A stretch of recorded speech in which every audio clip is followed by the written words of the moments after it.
Tour de table, Erika Walter. Maintenir une dynamique des liens avec et entre les personnes en situation de handicap. En cette journée internationale des personnes handicapées, nous donnons la parole à l'association APF France Handicap qui est au quotidien aux côtés de personnes en situation de handicap et de leurs proches. Depuis le début de la crise sanitaire, l'enjeu est évidemment de poursuivre les liens, les projets pour rompre la solitude, l'isolement. Avec nous, Cécile Morin, qui est chef de projet du développement des actions associatives sur le territoire Charente-Vienne pour la délégation locale APF France Handicap, et puis également Alexis Bois, chargé de développement des actions associatives sur la Charente. Bonjour à vous. Bonjour. Cécile Morin, un mot sur l'importance peut-être déjà de cette journée internationale des personnes handicapées. Quelle est pour vous justement, qu'est-ce que ça représente finalement une telle journée ? C'est important au moins qu'il y ait une journée dans l'année où ils peuvent être... L'intention peut être portée sur eux en respectant surtout leurs droits et leur dignité et leur bien-être. Alors, il y a un thème en plus avec cette journée. En gros, c'est reconstruire en mieux vers un monde post-Covid-19 inclusif, accessible et durable. Alors évidemment, de grandes ambitions, mais d'autant plus parce que ça veut dire que cette période que nous traversons avec cette crise sanitaire, elle est d'autant plus compliquée à vivre. Elle renforce, on va dire, aussi les difficultés pour les personnes en situation de handicap. Oui, c'est une situation qui est compliquée. On a eu le premier confinement où ça a été vraiment une sidération, comme tout à chacun, mais d'autant plus pour les personnes en situation de handicap où leur vie s'est arrêtée complètement. Donc c'est d'autant plus l'enjeu aussi aujourd'hui avec cette crise finalement, c'est de pouvoir mettre en valeur aussi la réalité, les difficultés pour arriver à une égalité aussi par rapport à ces personnes en situation de handicap. Alors en France de manière générale et sur nos territoires plus locaux en particulier aussi. Oui. On a vu tout de suite la complexité des soins par exemple. Qui se sont arrêtés sur le premier confinement. Du coup, c'est une peur aussi, une appréhension. Si je prends l'exemple des kinés, les personnes en situation de handicap ont des séances quotidiennes. Et du coup, tout s'arrête. Donc, il faut remettre ça en avant, réorganiser sa vie, retrouver des endroits accessibles. Tout est compliqué, tout est encore plus compliqué. Alors en même temps, évidemment, le premier confinement, il a aussi surpris tout le monde, Cécile Morin. Donc il y a eu aussi, on va dire, une phase forcément d'adaptation.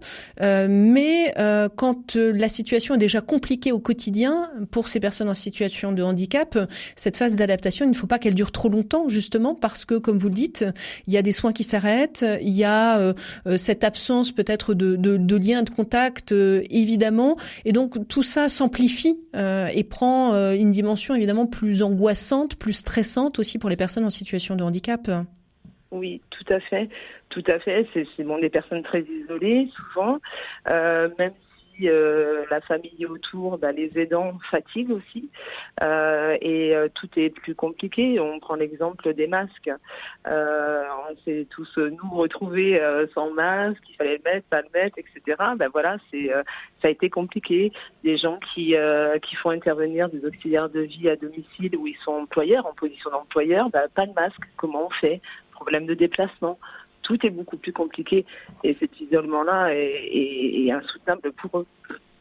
Alors comment justement vous vous êtes positionné APS France Handicap, comment trouver la bonne place aussi pour agir aussi, pour conscientiser peut-être aussi autour des besoins justement d'autant plus des personnes en situation de handicap. Est-ce que là il y a eu besoin d'intervenir aussi davantage de votre part auprès finalement d'acteurs on va dire différents mais qui sont indispensables pour les personnes en situation de handicap? Ça a mis en exergue justement les points négatifs, j'allais dire, même si on travaille en partenariat avec les collectivités locales, avec aussi les mairies, les autres associations, ça a pointé un peu les défaillances. Donc on a pu remettre en place la livraison des repas à domicile par exemple, c'est quelque chose où il a fallu faire très attention, travailler avec des acteurs de terrain, par exemple avec la Croix-Rouge, on a beaucoup travaillé avec eux. Ça veut dire que ça crée aussi d'autres réseaux, d'autres liens, renforcer aussi des liens avec d'autres associations ou d'autres acteurs. Alors, il y a toujours du positif malgré tout dans des situations compliquées comme celle-là? Oui, bien sûr. Bien sûr, on a plein de projets en tête. On en avait plein avant et il y en a d'autres. Ils sont différents. Si on prend en termes de communication, c'est compliqué. Nous, on a fait beaucoup de phoning, beaucoup d'appels pour la sécurité des gens, leurs besoins. Maintenant, on s'est aperçu que tout ce qui était communication via Internet, via les réseaux sociaux, via le numérique, il n'y avait rien de mis en place, ou pas beaucoup. Donc, on est en train de travailler dessus. Alors, ça a ses limites, mais ça a aussi ses avantages. Ça vient en complémentarité, on va dire. Alexis Bois, le fait de pouvoir utiliser les réseaux sociaux par rapport effectivement aux liens téléphoniques et autres, c'est en plus, et donc forcément, ça répond peut-être aussi à d'autres attentes. C'est ça, en fait, on a une partie de nos adhérents, nos bénévoles qui ne sont pas en fait connectés à Internet. Donc pour eux, on fait toujours des activités, on essaye d'envoyer des cahiers de jeux en papier, des courriers, etc. pour être en lien. Mais on a aussi une base d'adhérents qui utilisent les réseaux sociaux. Et donc on communique, on propose des activités, on propose des visites virtuelles, on essaye de trouver des choses adaptées à notre public pour vraiment leur permettre d'avoir des petits moments d'évasion tout au fil de la semaine.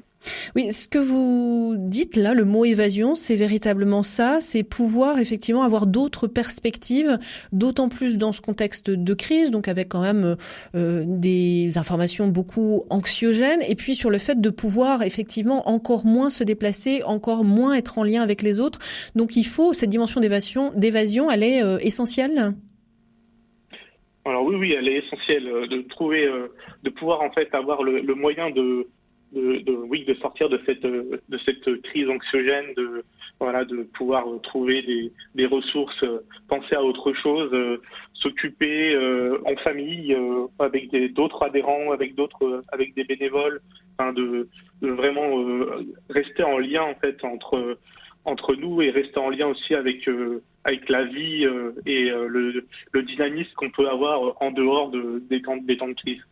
Oui, finalement, c'est ça. Est-ce que les adhérents, est-ce que ces personnes en situation de handicap, leurs familles, leurs proches, sont beaucoup en lien entre eux finalement aussi, pas directement, en ne passant pas directement par APF France Handicap, mais vous êtes aussi au courant finalement de ces liens entre eux. Mais est-ce que ça se fait aussi naturellement? Ils ont des liens qu'ils arrivent à maintenir entre eux par le téléphone ou via Internet aussi de manière générale, Alexis Bois? Alors, c'est un peu compliqué. Le téléphone, ça marche plutôt bien. Après, tout ce qui est visio, c'est quelque chose sur lequel nous, on travaille dessus pour justement connecter le plus de nos adhérents possible. Mais ça va passer aussi par l'achat de matériel qu'ils n'ont pas forcément. Ça va être sur des temps d'accompagnement, et ça fait partie d'un de nos projets global régional, c'est vraiment d'accompagner les adhérents vers le numérique avec du matériel adapté, avec des personnes qui sont là vraiment pour les accompagner dans les premiers temps et pouvoir permettre aussi pour les temps de fête, pour les fêtes de fin d'année, de pouvoir être, s'ils ne peuvent pas se déplacer, être quand même avec leur famille par la visio ou par le téléphone. Cécile Morin, donc c'était un projet qui était déjà en route finalement, cet accompagnement davantage vers le numérique pour les adhérents de l'APF France Handicap, et là en l'occurrence pour cette délégation locale, Charente-Vienne. C'était déjà quelque chose qui était pensé, qui avait déjà commencé, ou là c'est véritablement aussi cette crise sanitaire qui oblige à accélérer et à lancer véritablement ce projet de manière très concrète? C'était pensé.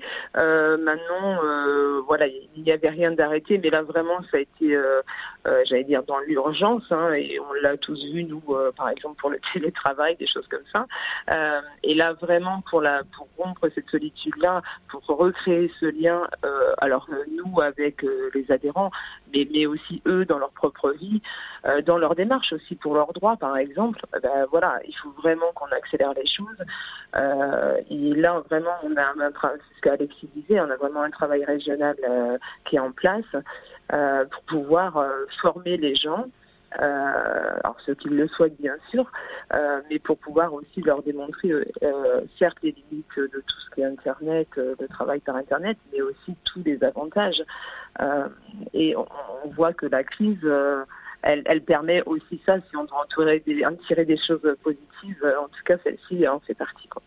Oui, alors c'est ce que disait aussi Alexis Bois. Finalement, il y a la dimension technique, c'est avoir le matériel adapté pour pouvoir effectivement bénéficier de ces liens via le numérique. Et puis, vous le dites bien aussi, Cécile Morin, c'est toute la formation, effectivement, la sensibilisation pour comprendre quel est l'intérêt et comment finalement chacun peut trouver des avantages à pouvoir utiliser aussi Internet, les réseaux sociaux, en tout cas, toutes ces dimensions autour de l'informatique et du numérique.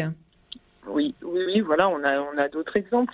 Si pendant le confinement, le premier ou le deuxième, il y a des activités, mettons, de sport adaptées mises en place via de la visio.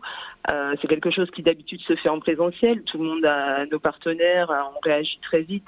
Donc ça s'est mis en place très rapidement. Mais voilà, c'est un outil, malgré tout, en 2020, qui est très utile. Et les gens qui étaient un peu frileux au départ pour y participer, s'éclatent maintenant et en redemandent. Et moi, je suis en train de travailler sur un projet sport, entre autres de gym adapté, mais gym aussi en présentiel et en visio. Donc ça donne effectivement des idées. Et puis, vous le dites bien aussi, les partenaires, donc là, par exemple, pour cette dimension de sport, sont prêts eux aussi à s'adapter. Il y a vraiment un engagement finalement assez naturel des uns et des autres pour s'adapter et s'ajuster au mieux par rapport à des situations comme celle-là. Voilà, on est vraiment dans la réponse aux besoins des gens. On s'aperçoit par exemple que certes le confinement empêche, mettons, le sport en présentiel, mais par contre ça répond aussi à un autre besoin, c'est le besoin de gens qui sont isolés géographiquement sur nos territoires, des problèmes de transport par exemple, et qui souhaiteraient eux faire du sport, et c'est très compliqué, ça engendre beaucoup de choses derrière, et que en tout cas, ça peut pallier à leurs besoins à un moment donné, et où un accompagnement peut être mis en place après sur le sport, par exemple. Alors, on continue bien sûr à parler avec vous et de la façon dont le territoire Vienne-Charente, pour cette délégation locale APF France Handicap, agit avec cette crise sanitaire pour assurer des liens, des propositions, des projets pour les personnes en situation de handicap, juste après avoir écouté Gaëtan Roussel et ce titre Hope. RCF Charente. Tour de table. Erika Walter. Et toujours avec nous dans cette deuxième partie d'émission, Cécile Morin, qui est chef de projet du développement des actions associatives sur le territoire Vienne-Charente pour la délégation locale APF France Handicap, et Alexis Bois, qui est chargé de développement des actions associatives plus précisément sur la Charente.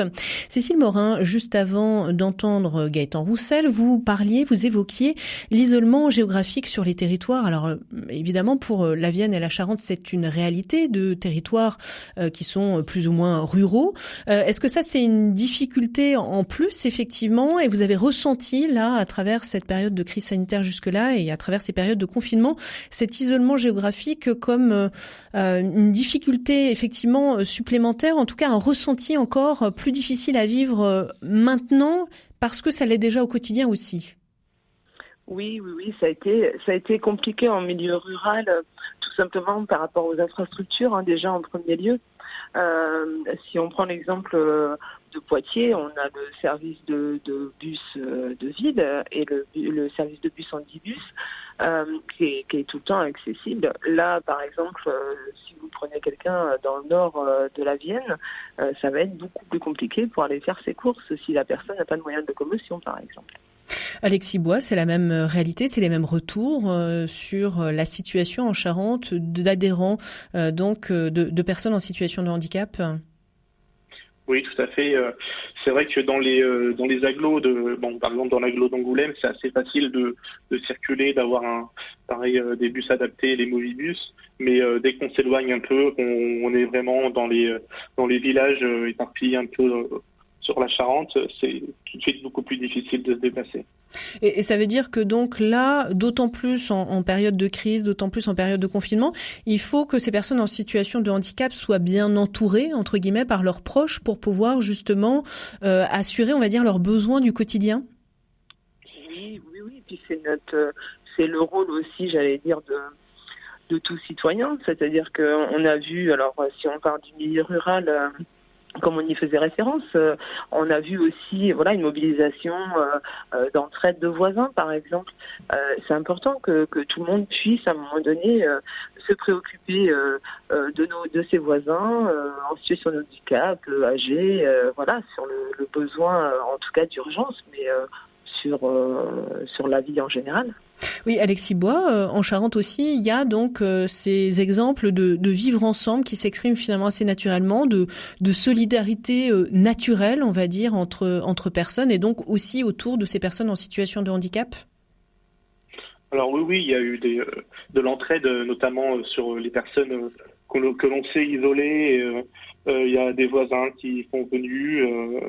C'est vraiment fait assez naturellement. Pendant le premier confinement, pendant le deuxième confinement, ça a été réactualisé, on va dire, même si c'était beaucoup plus facile d'avoir des interventions, des services à domicile, etc.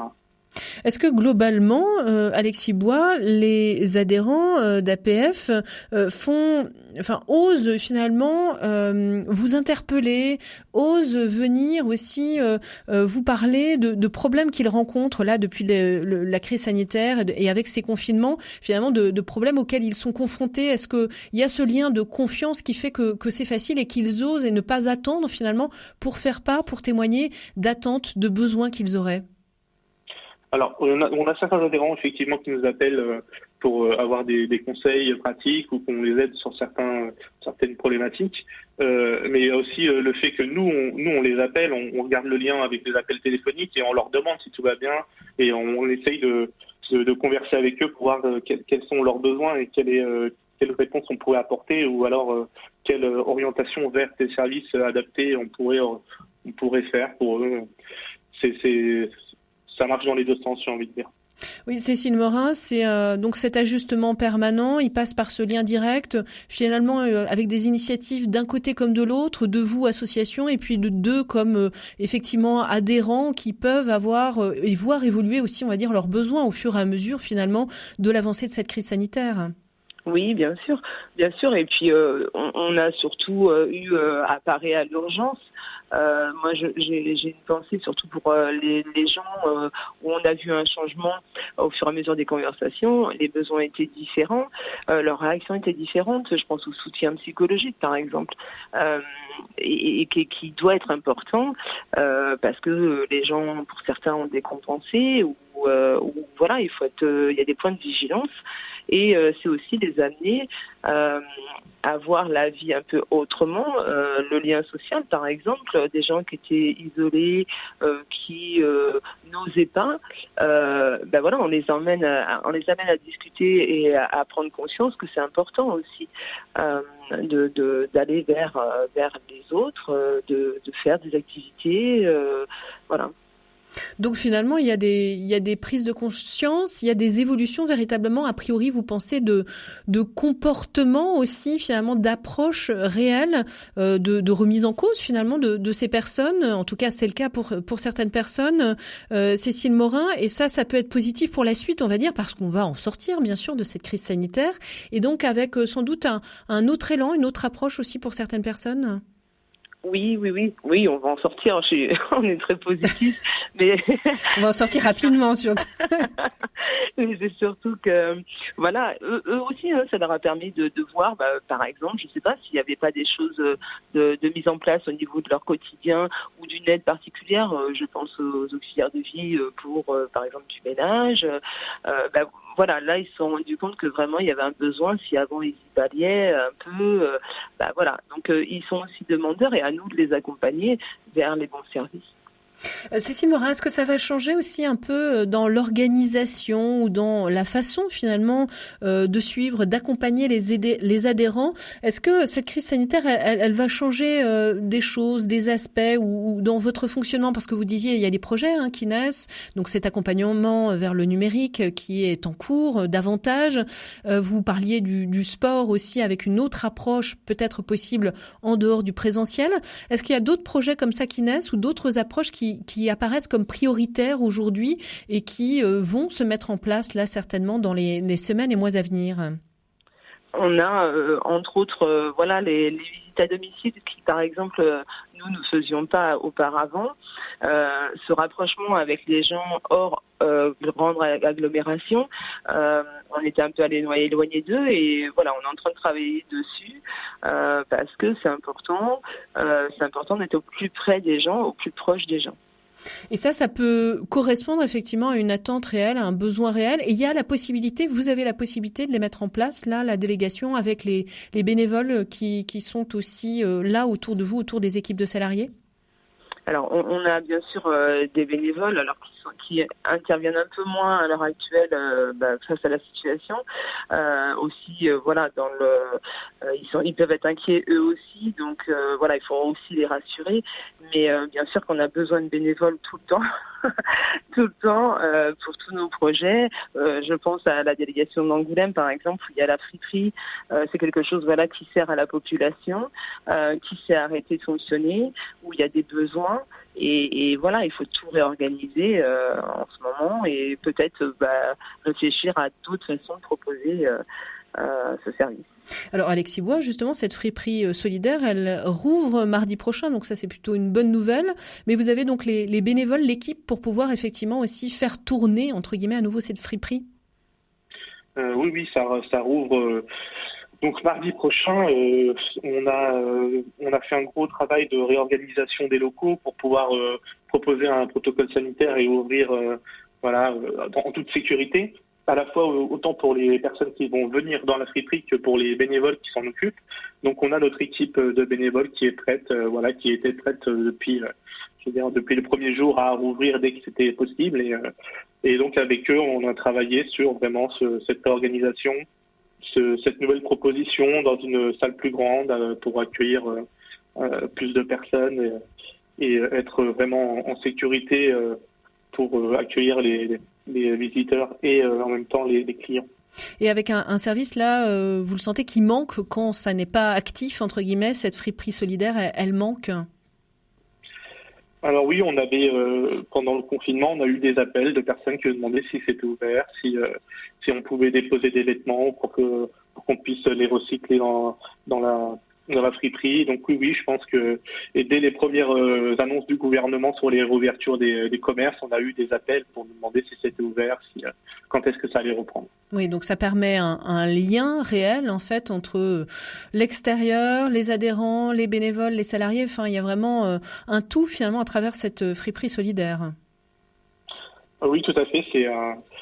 C'est une activité qui est vraiment transverse, qui permet à la fois le lien avec les adhérents, parce qu'il y a des adhérents qui viennent parfois aider à la friperie ou qui viennent aussi acheter des vêtements. Et ça fait vivre aussi l'association. Comme ça, on a des personnes qui sont là pour accueillir aussi les visiteurs, etc. Donc c'est vraiment quelque chose d'important. Et aussi au niveau budgétaire, ça permet de financer des actions vers les adhérents. Je vous laisse rappeler, Alexis Bois, peut-être l'adresse précise et puis, puisque l'ouverture c'est à partir de mardi prochain, juste les horaires d'ouverture. Alors c'est au 5 quai du Halage à Angoulême et les horaires d'ouverture c'est entre 9h et 16h. Merci beaucoup à tous les